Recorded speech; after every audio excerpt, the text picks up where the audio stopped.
Amigos do podcast Teimosia Cultural, iniciando mais uma edição, recebendo hoje a escritora Ana Thomas Terra. A Ana, lá no Instagram dela, está assim, ó: se a vida te der um livro, faça uma leitura. Poético isso, bonito. Bem-vindo, Ana. Muito obrigada, é um prazer estar aqui, podendo conversar e trocar as ideias. É sempre bom trocar ideias. Pois então, a Ana é de Cachoeirinha, atualmente não reside mais em Cachoeirinha, né? Ou reside ainda. Estou residindo a partir desse ano. Olha aí, viu? Então, assim, essa é a ideia do podcast, tá? É abrir espaço para que os ativistas culturais da região, tanto Gravataí quanto Cachoeirinha, exponham o seu trabalho, né? E a Ana tem um trabalho intenso ali. Aqui tem um exemplo aqui, ó, um dos livros dela aqui, tá? A Ana é ilustradora também, né? Eu acho que começou por aí, né? Conta, vamos lá, da tua trajetória aí, como é que se desenvolveu isso? Tu ia para as paredes de casa rabiscar os desenhos lá? Como é que era? Não podia, né? Mas nunca me faltou espaço para desenho. Claro que isso, dentro da educação de casa, era incentivado, porque percebia meu prazer por desenhar. Eu acho que toda criança tem esse prazer, né? E uma das brincadeiras que eu gostava de fazer era inventar livros. E a minha mãe fazia com as folhas dobradas, com lápis de cor eu inventava história e já fazia o livro completo, ilustrado e escrito. Olha aí. No início tinha ajuda para escrever, mas sempre gostei de fazer os desenhos.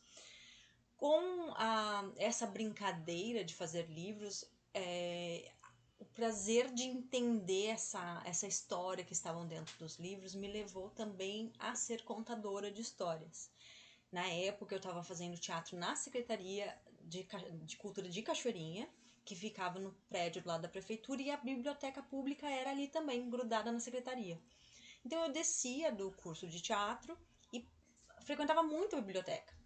E pensava assim, se eu quiser fazer uma peça dessas histórias, né?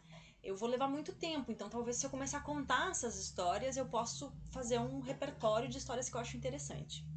Eu tinha 15 anos, eu comecei a fazer teatro com 14, 15 anos.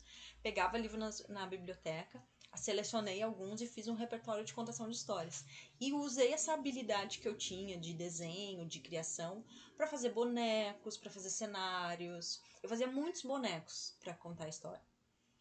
E por um motivo do destino, creio eu, foi dando muito certo. Eu fui indo para outros municípios contar história, contei história também na Feira de Porto Alegre.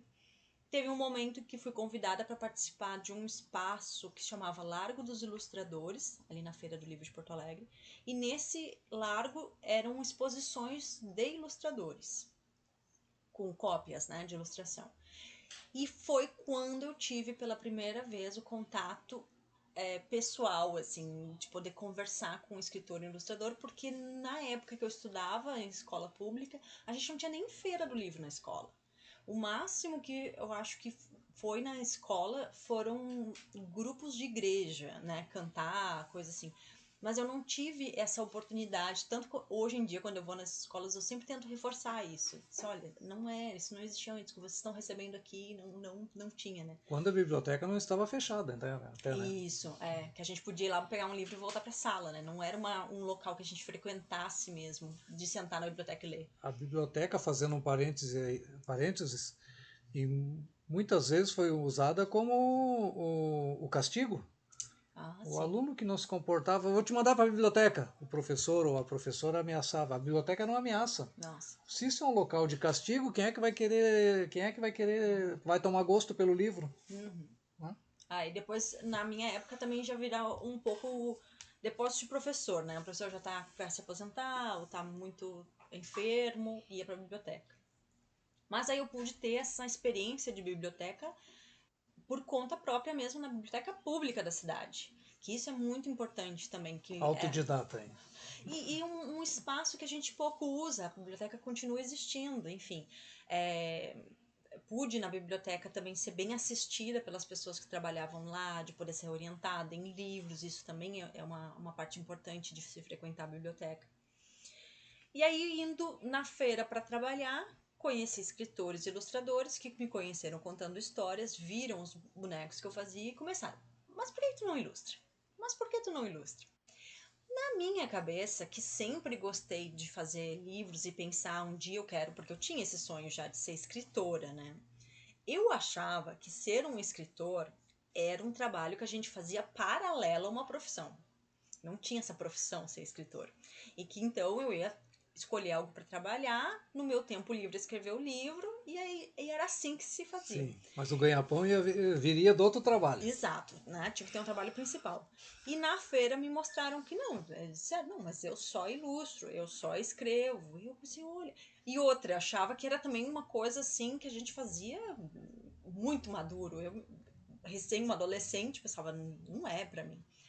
E a ilustração, então, se mostrou esse local mais diplomático, assim, para me receber de braço aberto, dizer, não, olha, tem espaço aqui para ti, pode vir, né? Foi mais generoso, digamos, um espaço mais generoso. E aí eu fui para a ilustração com 19 anos. Fiz meu primeiro livro. E de lá para cá, já são mais de 60 livros ilustrados. Mais de 60 livros, olha aí. 20 anos fazendo livro. É uma história de 20 anos fazendo Que livro. legal. Escritora, contadora de histórias, ilustradora, bonequeira lá num tempo lá, fazia bonecos, Sim. que legal, né? Ainda gosto, Qual foi o sim. primeiro livro? Ilustrado? É. O primeiro livro que eu fiz era uma coletânea de poemas chamado Espantalhos. E o legal era que cada poema era um ilustrador diferente. Então eu comecei com um desenho. Mandei para essa editora, ela gostou tanto que ela disse, não, eu quero um livro inteiro. E então eu tenho 2 primeiros livros. Um primeiro livro que é só uma ilustração e um outro, o segundo primeiro livro que é o livro inteiro, que é a Pulga Filomena. Pulga Filomena, que legal. Teus livros são trabalhados em sala de aula, né? Sim. As escolas te chamam, e como é que tá isso ali? Como é que é? Sabe que eu tenho uma questão assim Feira do com... livro e tal, né? Sim, sim. Esse também foi um dos principais eixos do meu trabalho com a literatura, foi poder tanto pensar no livro, né, escrever ou ilustrar, quanto pensar nesse livro na mão do leitor. Então, estar presente em escolas, em bibliotecas, em eventos, conhecer esses leitores, porque também faz parte dessa fomentação de leitura. E quando foi que eu perdi a pergunta? Não, das escolas, tá? Das escolas. Quando foi que eu comecei a perceber que no momento em que eu tinha os anseios, porque às vezes as pessoas perguntam assim, da onde vêm as ideias, né? Eu percebi que a minha vivência em sala de aula, e não só por isso a minha mãe também é professora, né? Eu tinha, às vezes, vontades de pensar esse livro em sala de aula. Esse aqui, por exemplo, né, que foi mostrado o Quanto Sou, ele é essa provocativa de... Porque o livro sempre é a matéria do português, né? Quando vamos falar de português, vamos botar um livro de literatura. Mas e se o livro for interdisciplinar? Esse objeto que pode ser trabalhado para falar de ciências, pode ser trabalhado para falar de matemática, ele pode trazer tantos conteúdos que não só o professor de português, né, é responsável, mas ele pode fazer Multidisciplinar. isso, ele pode fazer o projeto amarrando várias pontas. Então, Quantos São, ele é esse trabalho de contar uma história que um personagem chega na festa fantasia, porém o trompetista disse que só vai começar quando tiverem 10 crianças na pista.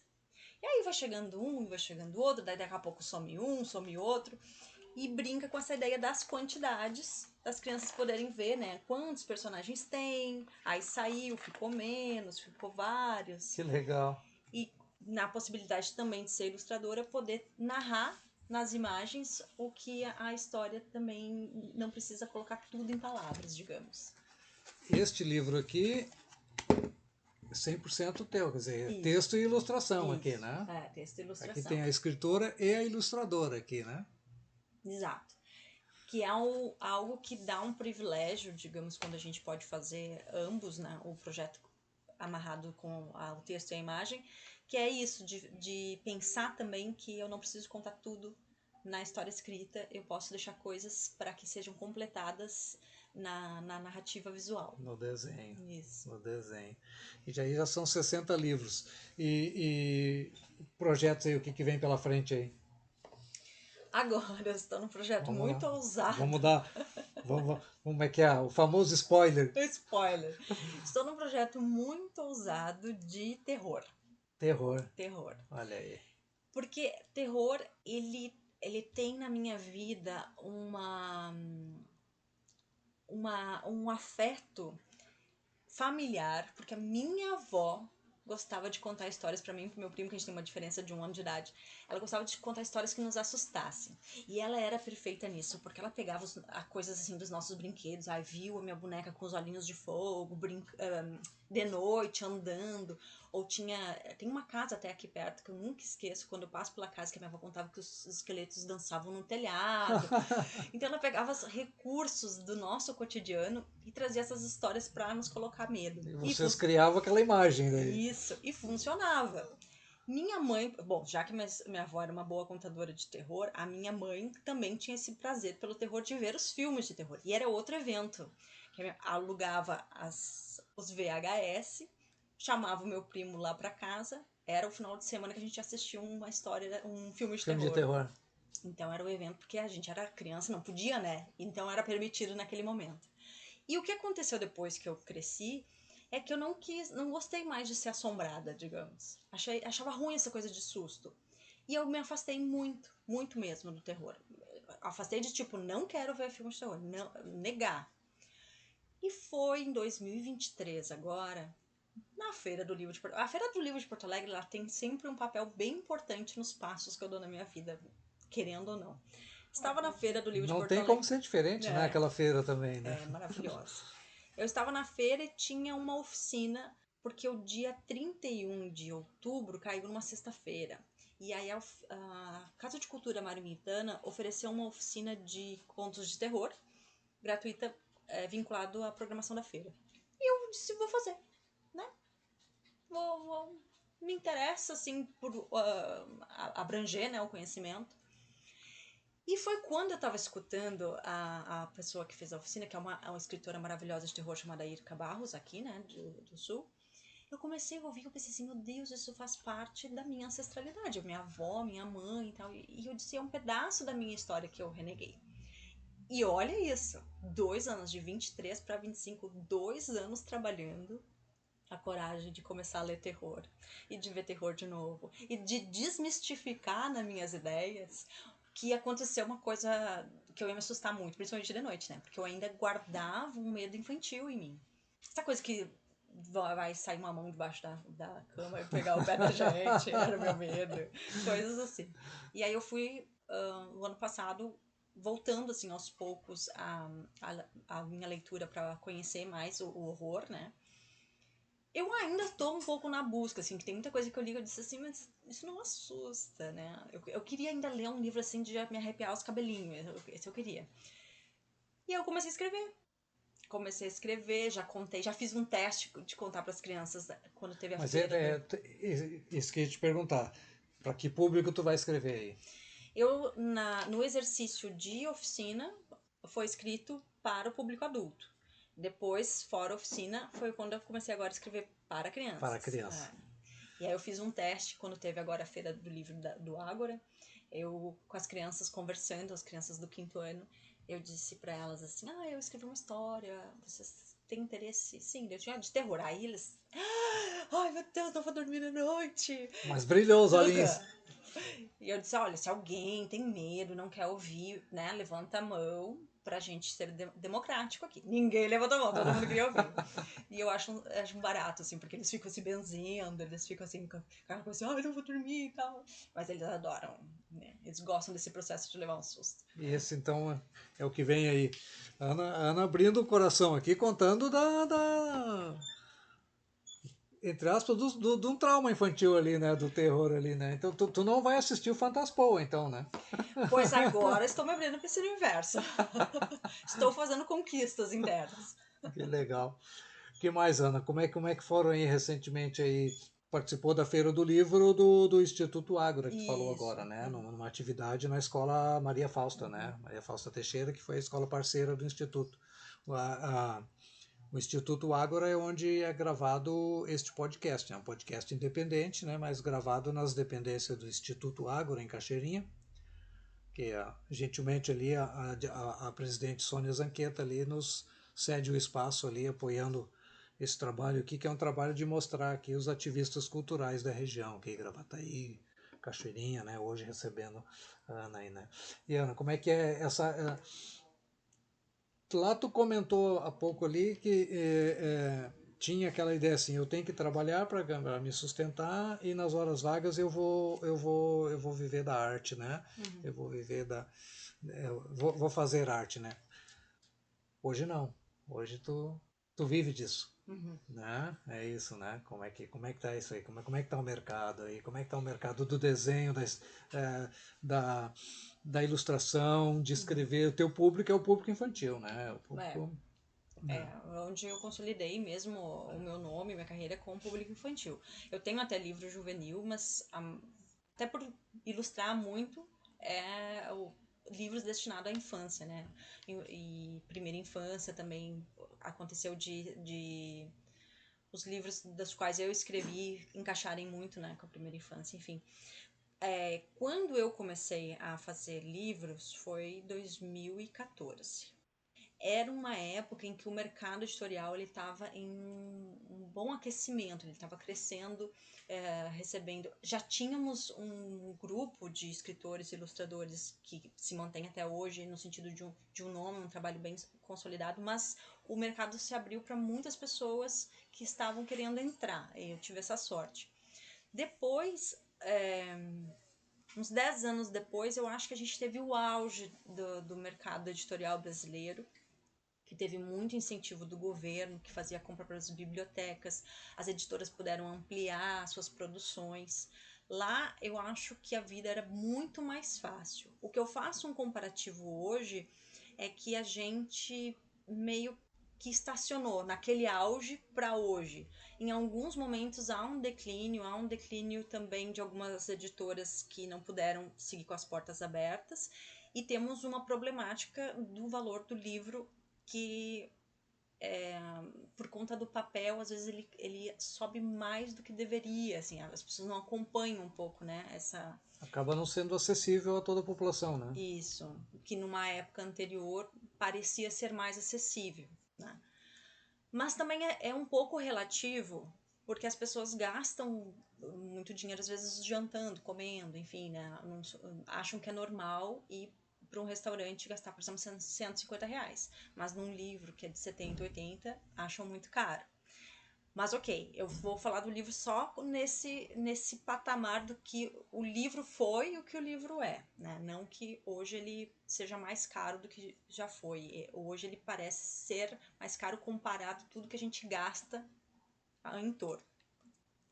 Aí, nesse momento, eu consigo viver da questão de ser autora, né?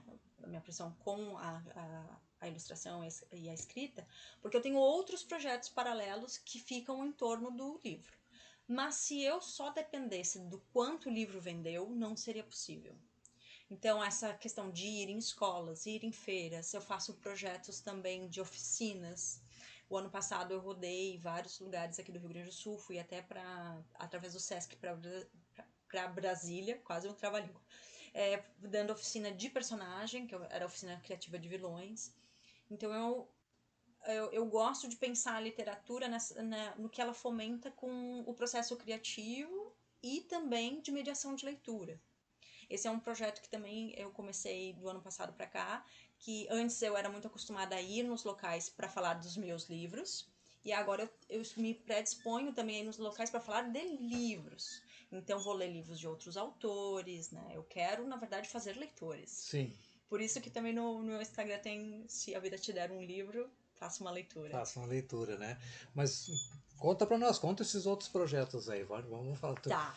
Não é só Brasília aí, tu tem percorrido o país já, né? Tu já tá com uma carreira aqui consolidada, né? Digamos assim, é uma autora com reconhecimento fora do estado, inclusive, né? Sim, antes a gente tinha um mercado editorial bem centralizado em São Paulo e Rio.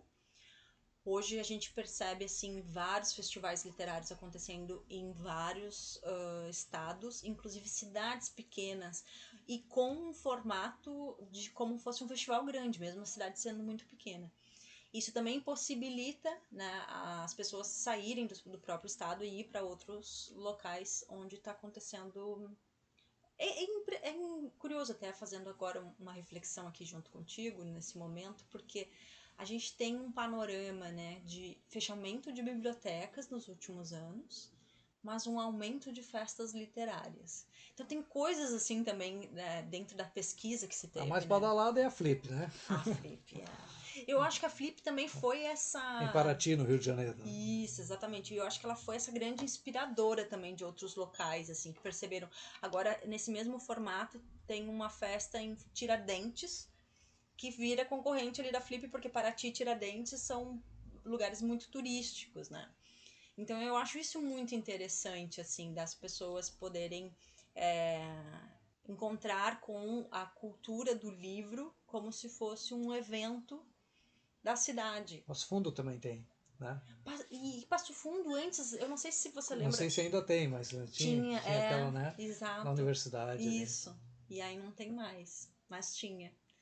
E Tinha a era algo, tenda, né? Tinha a isso, tenda. era maravilhoso. Mas por um outro lado, por exemplo, acabou de acontecer em Caxias do Sul, o Festival do Leitor Quindim, que não existia, e teve também 12 dias de recebendo ilustrador, escritor, artista, músico, rapper, pessoal que está também fomentando cultura dentro das escolas. Então eu acho que a gente está tendo um certo ganho de lugares que vêm com propostas, ao mesmo tempo que a gente perdeu algumas coisas. Então, eu vejo como um movimento de Eu renovação. ia dizer isso, né? A literatura se renova, né? Se Isso, renova. isso é legal. Nós percebemos isso, né, a partir ali da pandemia, né, Uhum, que foi algo assim que muitos setores, muitos não, a maioria dos setores, né, tiveram um revés, né, uhum. mas aumentou o número de leitores, né, isso eu ouvi em várias reportagens na época, né, porque as pessoas estavam reclusas, Sim. né, e começaram a ler mais, né, percebeu isso, não sei se o mercado também, Sim, e algo do qual as pessoas puderam resgatar o prazer da leitura, porque isso é algo também interessante da gente pensar aqui. Porque a gente tem a lista dos mais vendidos, principalmente livros que são autoajuda ou vai ajudar a pessoa em algum setor da vida, né? sim, E uma das coisas das quais a gente vê diminuir na leitura é o prazer de ler. É ler o livro pelo prazer. Às vezes as pessoas querem livros muito teóricos, muito técnicos, né? Como necessidade daquela leitura. Mas e a necessidade do prazer e de relaxar? Ficou um pouco delegado ao celular. Então, se eu vou relaxar, eu vou sentar. O que antes a gente tinha. Então, nesse sentido, só fazendo um parênteses aqui, eu tento não ser tão pessimista. Porque antes a gente vai dizer, claro que o tempo de tela está concorrendo com o tempo de leitura, isso não é indiscutível. sim. Mas antes a gente tinha TV. As pessoas abandonaram também um pouco da TV para entrar na internet e selecionar seus programas, digamos. Mas eu acho que o que a gente tem que agora, talvez, incentivar as pessoas a entenderem o prazer da leitura de novo. Que o prazer não está só em consumir o que elas podem escolher, porque talvez antes, assim, não tem nenhum programa na TV que me interessa, vou desligar a TV e vou abrir um livro. Agora, como a gente pode escolher, talvez a gente ia ficar meia hora, né, ali rodando a telinha e acaba ficando 2. Isso é preciso que as pessoas tomem conta, né? Tomem conta consciente. Eu preciso ter outras atividades de prazer que não seja apenas tela, por uma questão de preservar capacidades neuroquímicas. E outra coisa que eu entro nesse patamar assim de não ser tão pessimista é que na época que entrou o livro digital, eu me lembro disso, assim, o pânico das pessoas do livro impresso, dizendo que o livro ia acabar. E no fim, hoje, o digital encontrou, ele se acomodou, né? Ele encontrou o seu público, ele encontrou o seu lugar, continua vendendo ambos os livros, assim, não vamos dizer que teve uma queda brusca no livro impresso, porque não é verdade. Então eu acredito que nesse momento a gente também está tentando encontrar esses locais onde a gente pode voltar a ter o prazer da leitura e o prazer talvez de uma rede social, uma tela assim, mas ainda encontrando esse espaço Tem que assim achar de o equilíbrio. ponto de equilíbrio aí, né? Exato, Ponto de equilíbrio, né? Eu confesso, eu ainda não li um livro lá no e-book, Aham, não consigo. E não sou analfabeto digital, eu uso o sim. computador, eu uso o celular, mas ler um livro para mim tem que ser assim, eu tenho que pegar o livro ali, eu tenho que abrir a folha aqui, a página aqui, né? Eu, O livro é aqui, né? é normal que as pessoas que são leitoras mesmo de livro preferem o cheiro do livro, o virar da página. Até hoje eu encontrei uma única pessoa, que é até um amigo meu, que gosta do digital por conta de poder deixar a fonte grande. Eles, para mim, é melhor ler, porque eu posso deixar a fonte, né, a A letra bem letra bem grande graúda para ali, poder. Exato. tá certo. E tu falou aí do projeto nas escolas, né? Nas feiras do livro, como é que é a tua participação? Geralmente a feira de livro elas convidam esse encontro com o escritor, né? Então o ideal é que as crianças quando vão à feira elas já tenham esse conhecimento prévio da obra para poder já direcionar esse encontro de querer saber sobre a Sim. vida. E uma coisa que eu percebo assim nos últimos anos, eu não sei se essas crianças estão mais educadas ou elas estão menos interessadas na vida da gente. Mas, como eu digo, eu tô há 20 anos fazendo esse trabalho de encontrar com o leitor. Antes a gente ia numa feira, numa escola, queriam saber se tu tinha gato, se tu era casado, tinha filho. Hoje elas não têm interesse na vida pessoal da gente. Não tem, assim, é raro perguntas pessoais. Eu também acho que tem um trabalho, às vezes, do professor dizer assim, não pergunte nada da vida, né? Mas era muito comum antes as crianças se interessarem pelo que tu faz na tua casa. Hoje já tem um não, e pra ter ideia do Que livro, bicho né? estranho é esse que escreve livros? Que gente é essa? Ela é como eu, né? E agora eu não sei se há uma questão social mesmo, né? Dessas crianças que talvez não tenham tanto interesse assim pela vida particular, de rotina das pessoas, ou se, enfim, é algo do qual é uma orientação dentro da escola, não fazer a pergunta. Porque no passado, às vezes, a professora dizia, não, né, vamos Ou perguntar do essa livro. geração digital aí que tá menos curiosa, né? É, e isso que eu tenho tentado avaliar. Porque até agora, assim, né, quando eu Isso é um estive... trabalho para sociologia. Exato, né, estudar as sociedades. E agora, quando eu estive na feira, no Festival do Leitor, eu pude ter encontro com dois grupos. Um grupo de maiores, ali entre 12, 15 no máximo, e um grupo de 7, 8. Com os maiores, era muito curioso, porque eles sentam, né? Ficam te olhando e eles não expressam nada. Nada. E aí eu vou falando, e vou contando, e vou dizendo como é que eu faço. E eles ficam olhando assim. E aí eu não sei, eu digo, essa gente tá gostando, não tá Pois é. gostando, tá me odiando.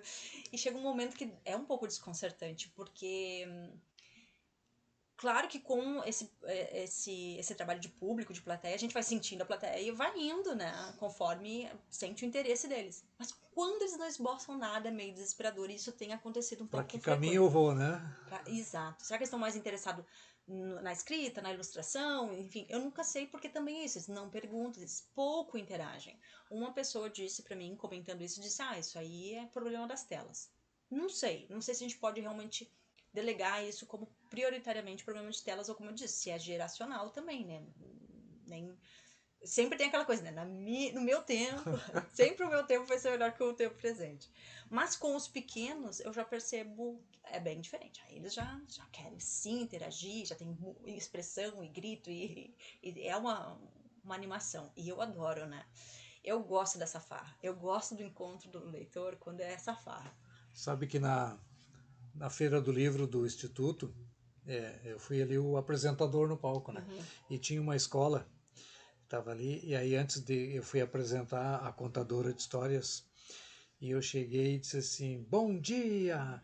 Eles todos gritaram um bom dia bem alto. Aí eu brinquei, me abaixei, tal, tapei o ouvido assim, né? Mas eram os pequenos, Sim. Eles reagiram assim com alegria ali, né? Exato. Eles têm essa ânsia de realmente poder participar, né? Eu percebo isso. E tanto foi foi uma coisa que eu é isso que eu digo da farra, né? Retomando esse mesmo encontro agora, que foi na semana passada, por isso que tá fresco na minha Onde é que memória. foi esse? Foi em Caxias, Caxias. Caxias. Aí eu tava mostrando quantos são para eles. E eu conto a história e vou dizendo pra eles, olha, você tem que usar os dedos, né, pra poder contar e tal. E aí chega lá adiante, não tem um personagem. E aí eu perguntei, agora eu quero ver. Vocês lembram na imagem qual é o personagem que tá faltando? E aí teve uma criança que disse a múmia. E teve um bem na minha frente que virou para trás assim, que múmia, fulana? Que múmia? Eu ri tanto. Eu me desconcertei na hora. Porque a posição dele, tipo assim, de onde é que tu tirou uma múmia? E tinha múmia? Não, não tinha. Não tinha? E ele ficou indignado com a colega. Que múmia, fulano? Tipo, onde é que tu viu múmia ali? Aí eu olhei pra professora e disse, que figura. Então, essas coisas que acontecem, eu saio de lá do tipo, valeu o encontro, porque eu me divirto e divirto eles, assim, e a gente faz uma brincadeira boa. Que eu acho que tem que ser divertida, sabe? Eu gosto da parte divertida, pelo menos. Muito bem. Ana, teimosia cultural. Para fazer cultura aí, para fazer arte, para ser ilustradora, escritora, contadora de história, produtora de livros e de eventos da área aí que tu tá, né, interagindo, né, nessa área aí. Tem que ter aquela dose de teimosia, assim, no sentido da insistência ali. Como é que é isso aí? Como é que tu vê? Eu acho que quando a gente tem a teimosia, ela nos leva um pouquinho mais adiante, né? Porém, tem pessoas que cansam, né, da teimosia, porque acham que é algo de estar sempre se esforçando, enfim. Mas eu acho que faz parte da conquista, porque também tem uma questão assim de vida, né? Quando a gente se esforça em alguma coisa, faz força, a gente cria musculatura também. Então a gente vale a pena, eu acho, que ser teimoso, principalmente no que acredita. Eu acho que às vezes as pessoas são teimosas em querer provar as coisas. E aí eu acho um pouco para perder um pouco de tempo, assim, porque o mundo é feito de muitos pontos de vista, muitas opiniões, né? Muitas mentalidades. Então, para que eu preciso que todo mundo pense e acredite na mesma coisa que eu acredito? Mas se eu acredito e aquilo faz sentido para mim, eu vou ser teimosa ao ponto de poder levar o meu trabalho naquilo, né? Então é a minha crença, daí eu vou poder conversar com as pessoas, né?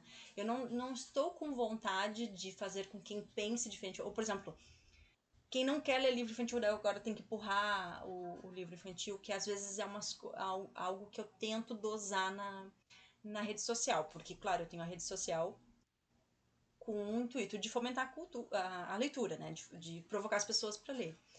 E eu tenho tentado falar um pouco sobre essa redução de tempo. Eu não quero dizer para as pessoas, sai daqui e vai ler um livro, né? Mas tento essa dose de ser teimosa ao ponto de dizer assim, você acha que você não tem tempo para ler um livro, né? 30 minutos dá para ler. 10 páginas, né? Se você ler 10 páginas por dia, pode ler um livro de 300 páginas. Então, essa teimosia eu fico tentando ter para poder fazer com que as pessoas, de alguma maneira, confiem que elas podem seguir um processo que vai fazer bem. Mas também, assim, se vier para mim dizer assim, eu não gosto de ler, minha experiência com leitura é horrível, eu não vou ser teimosa ao ponto de querer convencer. Não, claro que não. Sempre é o equilíbrio e também o respeito, né? Sim. São as opções, né? De cada um. Dá tuas redes sociais, hein? E aí, a rede social é a Ana Thomas com TH Terra, né? No Instagram.